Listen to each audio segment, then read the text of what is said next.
Assalamualaikum warahmatullahi wabarakatuh. Salam sejahtera untuk kita semua. Perkenalkan, nama saya Syafatul Fida dengan NIP 2111704 Prodi Pendidikan Guru Sekolah Dasar Universitas Trilogi.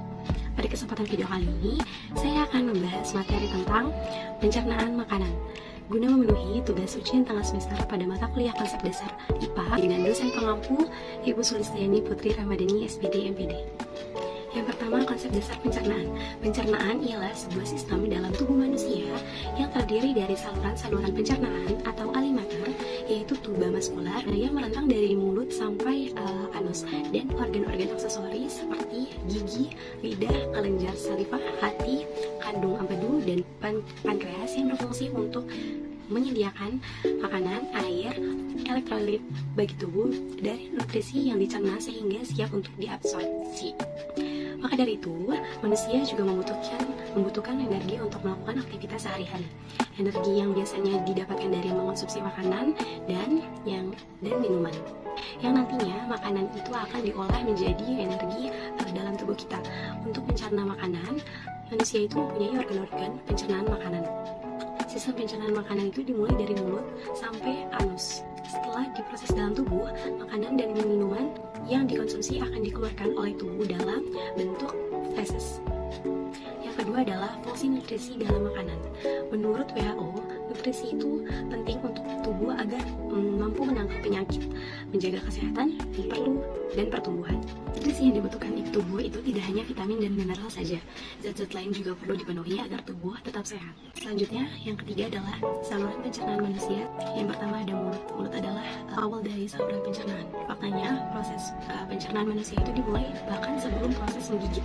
Jadi kelenjar ludah itu menjadi aktif saat seseorang melihat dan mencium hidangan makanan. Setelah mulai makan, mulut itu akan mengunyah makanan menjadi potongan-potongan yang lebih kecil agar mudah dicerna. Air liur pun bercampur dengan makanan untuk mulai memecahkannya menjadi bentuk yang dapat diserap dan digunakan oleh tubuh. Lalu pada saat menelan, lidah itu memasukkan makanan ke tenggorokan dan ke kerongkongan. Kerongkongan itu terletak di tenggorokan dekat trakea. Kerongkongan itu akan menerima makanan dari mulut.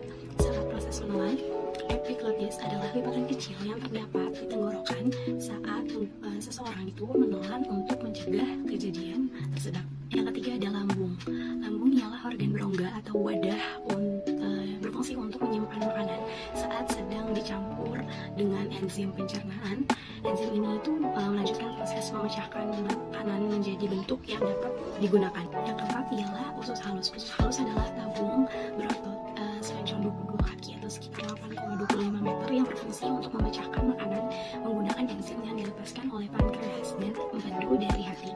Pada usus halus terdiri atas usus 12 jari, usus kosong, usus penyerapan. Tiga bagian usus tersebut akan bekerja sama untuk menyelesaikan pencernaan makanan agar menjadi bagian-bagian kecil yang diserap ke dalam pembuluh darah usus. Yang kelima ada pankreas. Pankreas ini dapat menghasilkan enzim pencernaan ke dalam usus 12 jari yang memecahkan protein, lemak, dan karbohidrat. Yang keenam ada hati.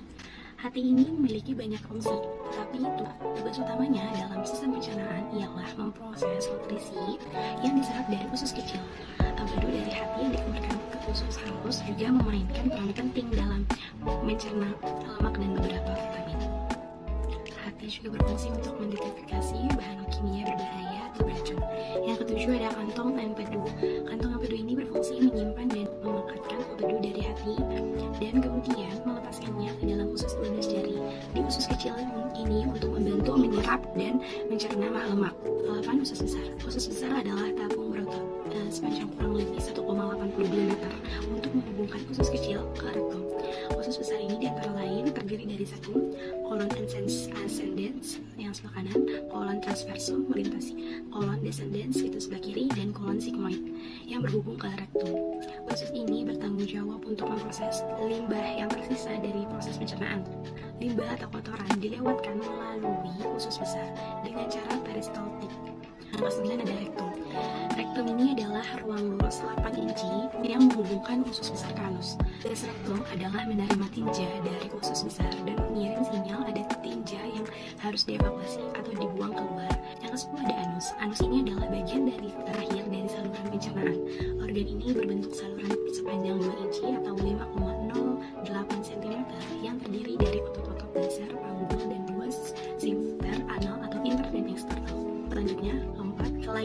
penyakit pada sistem pencernaan manusia. Kelainan pertama adalah GERD. GERD ini adalah suatu jenis gangguan pencernaan yang terjadi saat asam lambung naik menuju kerongkongan. Yang kedua, bengkak lambung, luka yang terjadi pada dinding jarum lambung. Jenis gangguan pencernaan ini disebabkan oleh infeksi bakteri Helicobacter pylori atau efek samping penggunaan obat pereda nyeri dalam jangka panjang. Yang ketiga, batu empedu. Contoh gangguan pencernaan yang terjadi akibat cairan empedu ini mengandung terlalu banyak kolesterol dan limbah sisa metabolisme. Gangguan ini juga dapat terjadi jika pelepasan empedu mengalami hambatan. Yang kelima, ada fungsi alat pencernaan. Alat pencernaan yang pertama ada mulut. Mulut adalah organ pertama dalam saluran pencernaan. Itu tempat makanan yang untuk dikunyah. Yang kedua ada kerongkongan. Kerongkongan atau esofagus itu kerongkongan berada di dekat batang tenggorokan atau trakea. Fungsinya ini pada sistem pencernaan manusia adalah untuk menerima makanan dari mulut saat menelan. Ketiga ada lambung. Fungsinya selain menyimpan makanan, lambung juga berfungsi mencampur dan menghancurkan makanan agar lebih mudah terserap. Usus halus. Dan usus halus dari lambung, makanan akan menuju ke usus halus, menuju ke usus besar. Di sini itu makanan yang masuk adalah sisa-sisa dari pencernaan akan dipindahkan menuju ke rektum. Lalu setelah itu ke anus. Terakhir ada rektum. Ini adalah organ berupa sebuah ruangan yang menghubungkan usus besar dan anus. Di anus, saluran ini berfungsi untuk mencerna, memecahkan, dan menyerap zat gizi untuk dikirimkan melalui peredaran darah. Sekian dari penjelasan materi mengenai pencernaan makanan dari saya atas ujian tengah semester pada mata kuliah konsep dasar IPA. Semoga apa yang telah saya sampaikan bermanfaat bagi kita semua. Sekian dari saya, kurang lebihnya mohon maaf. Wassalamualaikum warahmatullahi wabarakatuh.